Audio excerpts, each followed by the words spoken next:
Jenilyn, pinagalitan, si Dennis kaka-TikTok, makakabasag ka na naman sa bahay. Kinaaliwan ng netizens ang naging reaksyon ni Kapuso actress Jenilyn Mercado sa TikTok video ng asawang si Dennis Trillo na ibinahagi niya sa kanyang Facebook account kamakailan. Ginawa kasi ni Dennis ang trend na bakit malungkot ang beshi ko.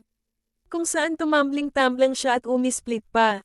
Si ituloy ni Jenilyn, "Hay nako, Dennis, makakabasag ka na naman sa bahay.